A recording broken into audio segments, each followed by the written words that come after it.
Greetings, it is I, Foolish. Welcome, caregivers. Welcome. I feel like the mood needs to be a little lighter. Today we just want a light touch, right?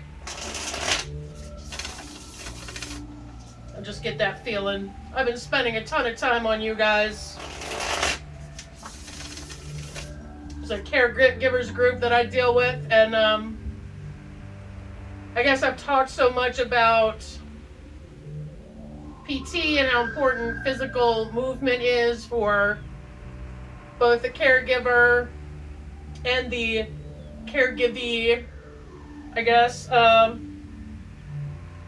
They asked me to put together like a list of stuff that you could do.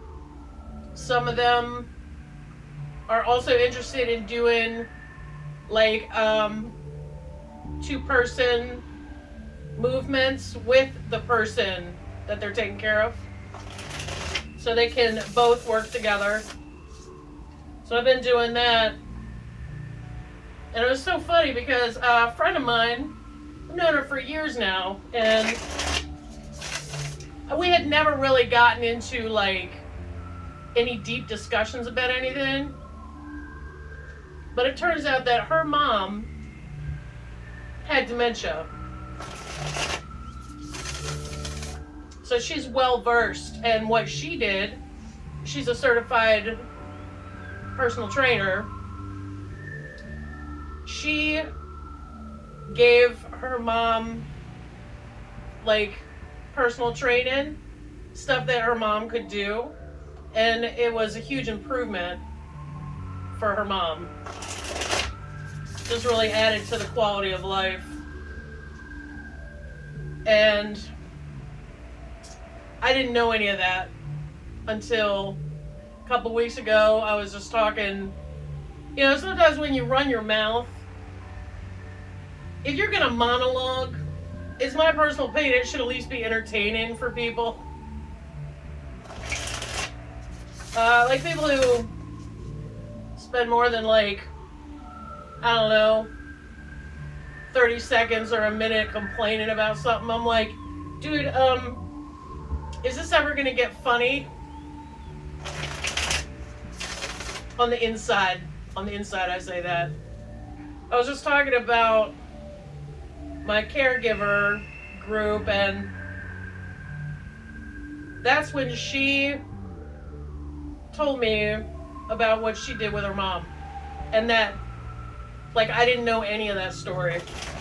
So I was telling her, I was just rambling one day and telling her about the caregiver group, and that's when she volunteered all this information. And I asked her, I said, hey man, are you into like working with me on this, or like, you know, just kind of like looking at what I'm putting together for the group, you know, maybe even coming to talk to the group, because we're still doing stuff over Zoom. She said she was down. And then I get down here after I had this discussion with her, and I looked at the poster, and she looks exactly like this. Exactly. The hair, the face, everything except for the lion. The lion's on the inside. That flipped me out a little bit. You want to talk about synchronicity, right?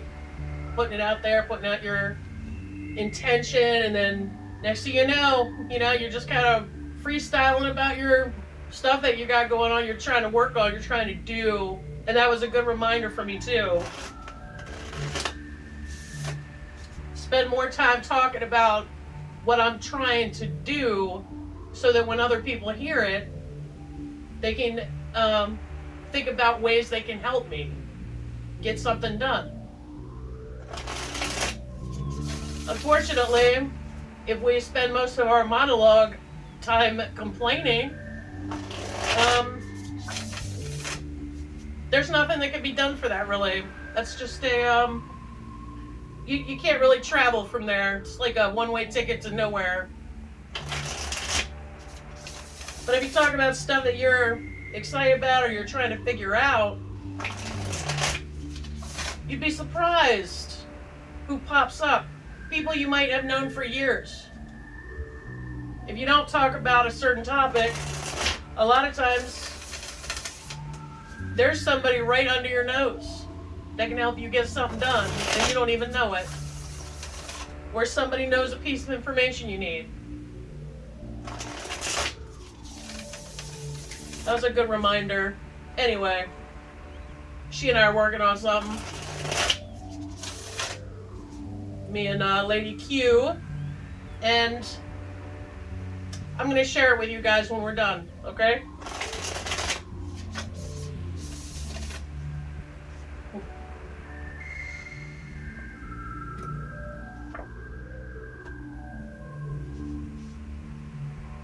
Actually, you know what? I'm going to leave this one reversed. Alright, well, we got two. Wait.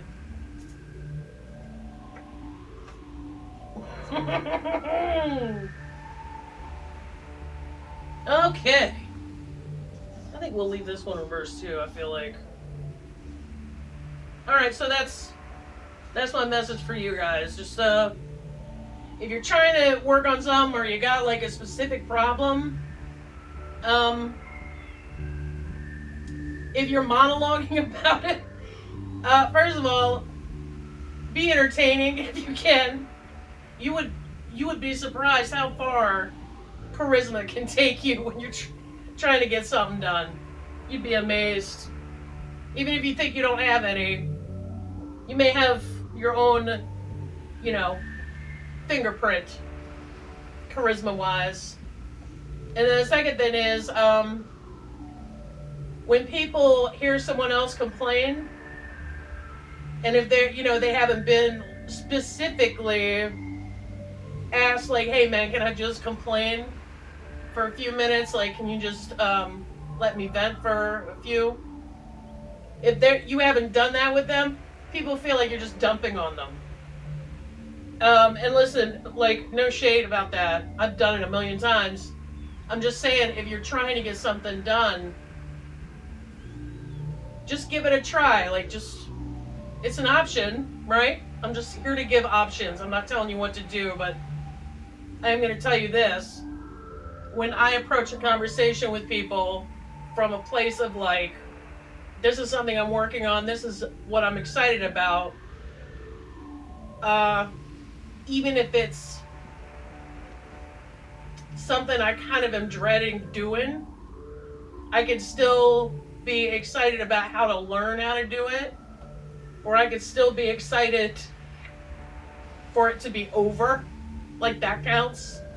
You can be excited about many things, but that kind of draws people in the conversation, and then instead of them feeling like they have no purpose in the conversation except to just sit there and listen to you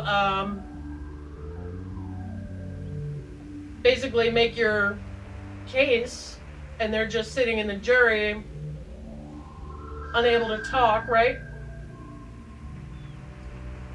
If it's something more that sounds more sherry, sometimes they'll come out and their brains will be thinking, instead of just being quiet and just listening to you, their brains are thinking, oh, she's talking about this or that. I wonder if I know somebody who does that. You know what? This sounds like something I've done. What did I do that worked? Oh, you know what? I just saw this bus this morning, and on the side of it had this organization. I bet that would be helpful. We don't let people help us a lot of times. Not because we don't ask for help, but because we don't ask for help. Like, it's hard not to get bogged down in like the overwhelm of caregiving. But if you can get to a spongy place, your conversations will be spongier, and the people that you will be dealing with will also be spongy. And then you're making magic. Then you're doing some alchemy. This person brings an ingredient, you bring an ingredient, right? And then you're making something together. You don't usually get that, which, everybody complains. I'm not saying don't complain. I'm saying it's helpful to yourself sometimes to forget about the complaints or reframe it, draw other people into conversation, talk about this thing, kind of like car salespeople do at times, to like provide people an opportunity to help you through the way that you're discussing this thing that you're working on. All right, you can try that. This all flew out. I didn't even know I was going to say any of this until it came out. So there might be something to it. But just give it a try. Give it a try. I didn't realize that that's what I do until just now. So please use whatever wisdom you can from that. That's kind of exciting. It's like automatic shticking or something. It just, a lot of stuff just flows right out. And it's usually worth trying out. Okay. We have the 7 of Pentacles, 8 of Cups reversed, 9 of Cups, Page of Cups, and the Lovers reversed.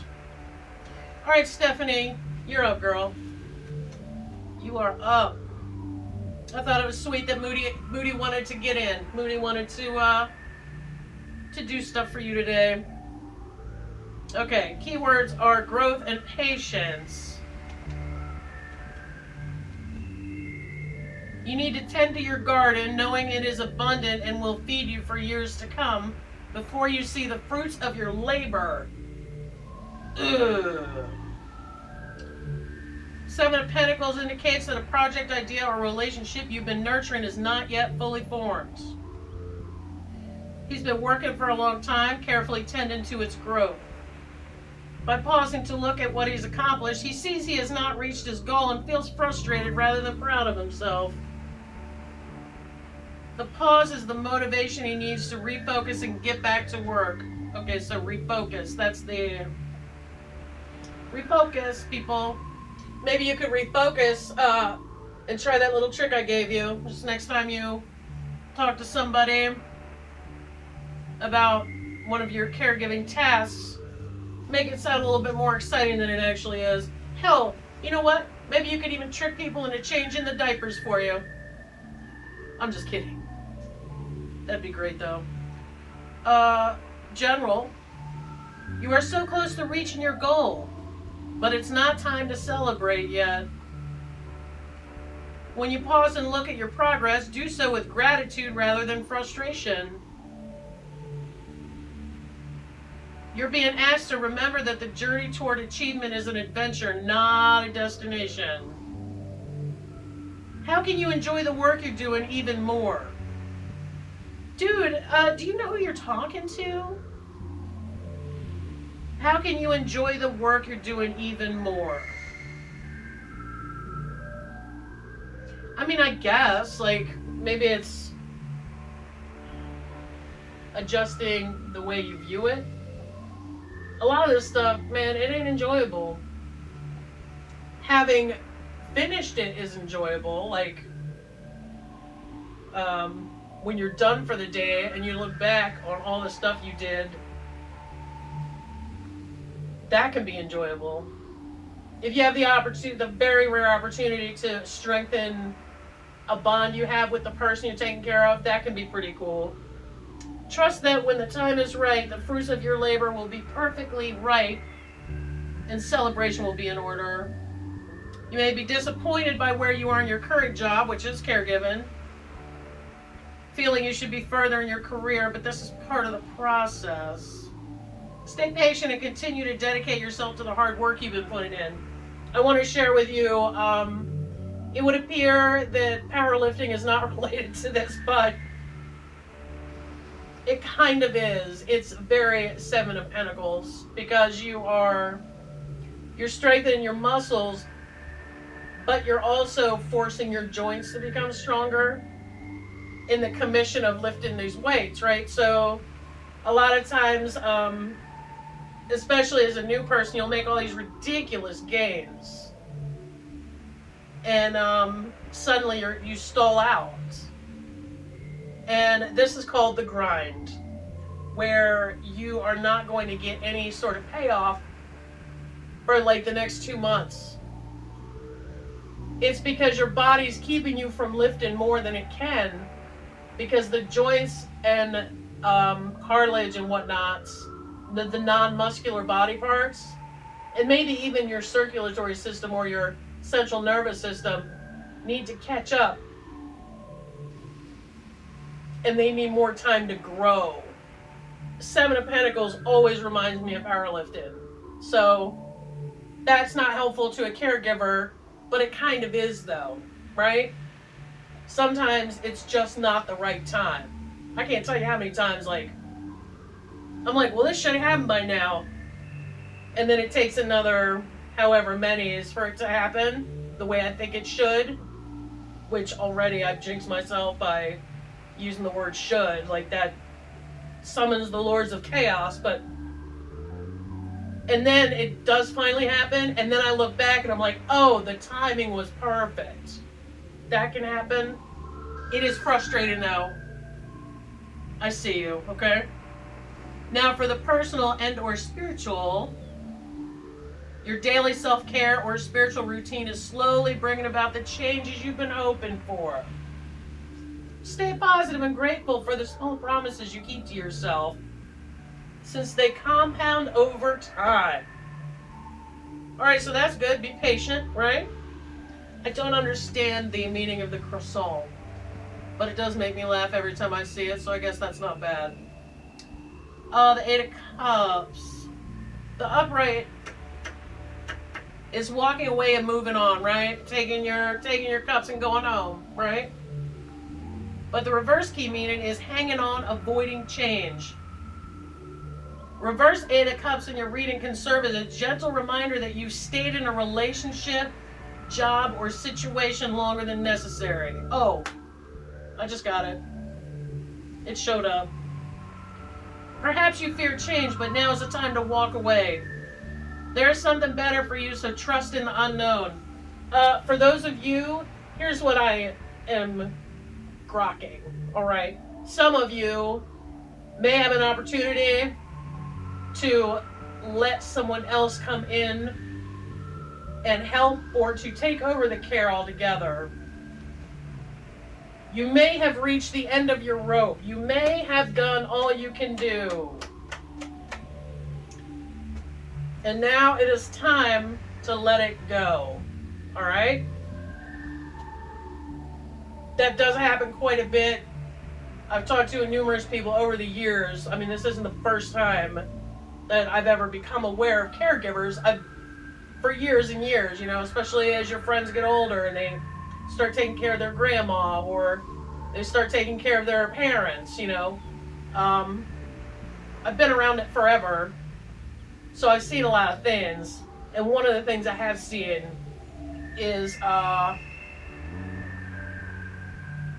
just an opportunity to let go of being the primary caregiver, or a major task that you've gotten used to doing so that someone else can do it, or a professional can do it, or even perhaps like a family member can help you out. And then just that reluctance, almost like if you let it go, something bad might happen. I've seen that. I've also seen the fact that can signify the journey has gotten to a certain point and it's past the point of return. All right, I think we all know what I'm saying. I'm saying the person has begun to shuffle off this mortal coil, and that can be rough. That can be rough for the human mind to grasp that you can put in all this work and not get anything but a dead loved one at the end of the road. I mean, that's frustrating, okay? It kind of forces your mind to do something different, like go against its own nature.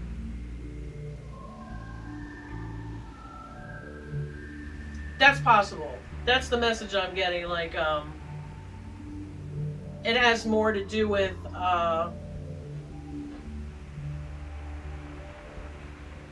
kind of get acclimated to the new situation. There's a new situation, and you need to let go of the old one, and that can be tough. That can be tough. Now look at this dude saucing it up. This is interesting, right? Because we had our 7 of Pence, dude putting the work in. We had the let go and get used to the new situation. This dude looks like he needs a meeting. Sit back and revel in the abundance you've cultivated, right? As gratitude increases the flow of success. So this really is the conclusion. The 9 of Cups card brims with the energy of abundance, wealth, and security. Here we see a proud-looking man seated with 9 cups displayed like trophies behind him. This also relates to powerlifting because he does look like a powerlifter. And just about everybody gets a trophy at those things. He's worked hard for these cups and he's pleased with his accomplishments.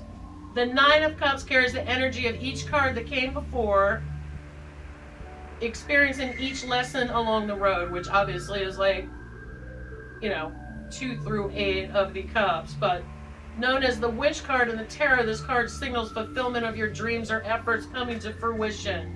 You know what I just felt?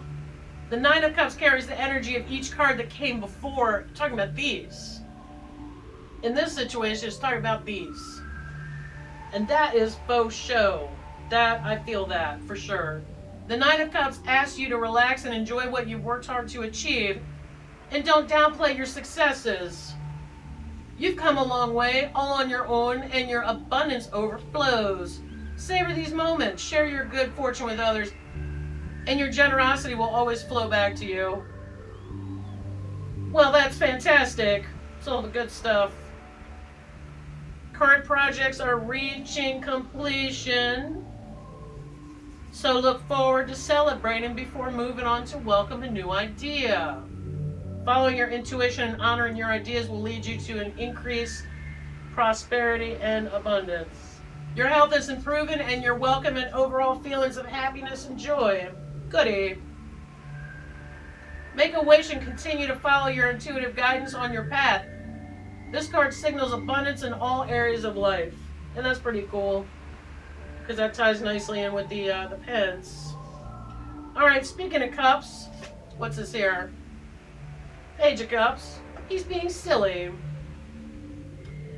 Some people read this as you would never want like a fish in a cup. But to me, because I'm a goof ass, I read it as he's just being foolish. He's being silly. The messenger of love brings good news. Be open to new emotional experiences. All right. Page is a messenger. The key meaning is love messages, playfulness, emotional intelligence. Page of Cups, youthful energy. You know what? I wonder if, I think between these two, nap time. Rest up. I feel like maybe that's what this is for. When you put in a bunch of work and you're waiting for the results to come in, sometimes I use that as a way to get some extra rest, because I'm all about rest, man. Page of Cups is grounded in his identity, feels free to express himself. This card signals emotional intelligence and messages in your life that praise you for actively expressing your feelings. Could represent another person, or it could be you. Regardless, open yourself to receiving messages from unexpected sources, including your own intuition. Didn't I tell you the story about Lady Q? Right? And if I hadn't said anything about like this caregiver thingy that I was working on, I might never have known her rich history with caregiving, I might never have known it. An exciting new opportunity is on the horizon. Take it slow, but put yourself out there in a way that feels emotionally satisfying. Your finances are improving and you're becoming more confident at work, even if you still feel like a novice. Relish the moments that make you feel like a beginner, enjoying the incredible lightness that comes with it. All right, now listen, under your personal spiritual, get in touch with your inner child by finding playful ways of expressing yourself. For people who are still the primary caregiver, do not Sharpie your loved one's face while they're sleeping. Don't do that. I don't think that's what this card means. But it would be funny though. If you choose to begin new creative projects, approach them with the curiosity of your inner child. For those of you that have given up the primary caregiving, it might be kind of weird to not be that, okay? Especially if you've been habituated to it. This card does not give you the permission to go out to Walmart and kidnap another elderly person so that you can take care of them to fill that void, you know? There's no such thing as the rescue elderly. All right, let's look at the lovers. If we could find it. Come on, dingus. Ugh. Doofus. There's no numbers listed on the card, so I'm like lost. Ugh, come on. What is this? Oh, it's 6. It's number 6. You guys better put on some sunblock. Alright. This is reversed. Let me just read this really quickly, quietly. Oh my god. You know what? I'm gonna leave this reversed.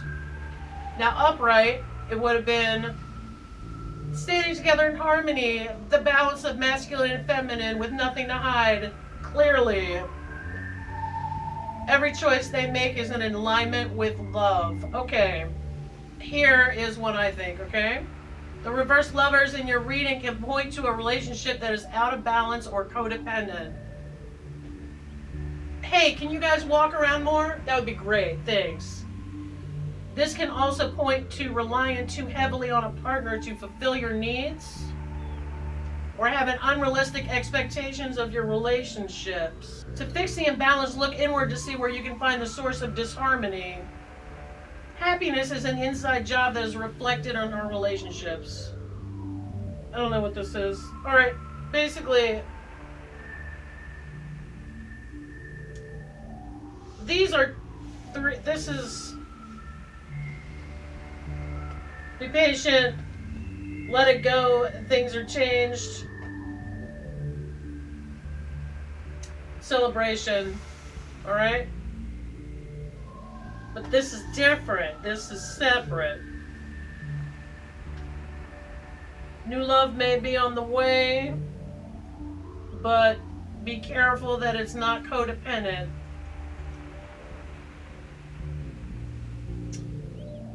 I think these are 2 different readings. And then let me just, for funsies, this is actually virtually never happened before, literally. This has never happened before. So let me just see if I can get like a...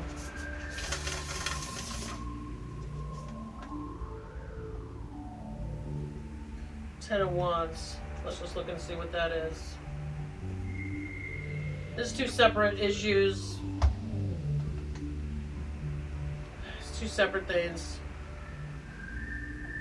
Page of Cups. Just so I don't get it wrong. Have more fun. Get in touch with your inner child by finding playful ways of expressing yourself. Listen to your instincts. This. Watch out for codependency, okay? And also, watch out for overwhelmed. Creating boundaries and saying no can feel uncomfortable in the moment, but it is much more sustainable than taking on the weight of the world. You may be taking on incredible amounts of responsibility or creative projects in order to meet your personal goals. Ask for help without doubting your abilities and establish boundaries so you are not working around the clock. Experiencing burnout. And this is your card. I mean, caregivers, this is your card. This is it. I mean, I'm not, okay, doomer, but I'm just saying, I know this, I see it. Okay, so we got two different readings. We got, yay, right? It's gonna come to an end eventually, and then you're gonna crack open a cold one, right? But then, whatever that cold one might be. Yay, we put in the work. We realize that things have changed, and now we're gonna get our party on, right? But then here, we're ready for something new, but watch out for codependency. I'm not trying to insult anyone, but have any of you noticed that, like,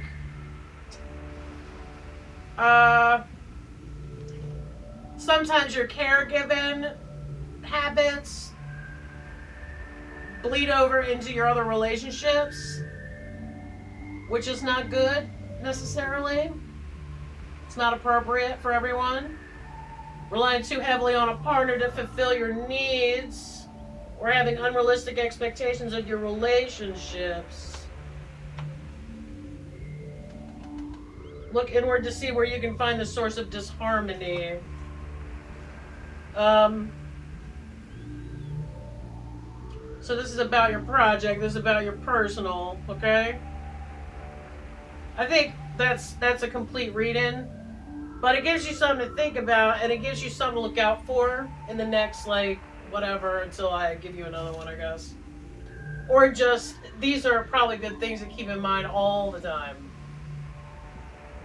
Because tarot cards don't go by a calendar. They don't. They go by situations, or, you know, always trying to remind us to get back to spongy so that we can make the right choice. Or we can hear what the right choice is that's more accurate. All right, well, thank you for joining me, caregivers, and I will see you another time.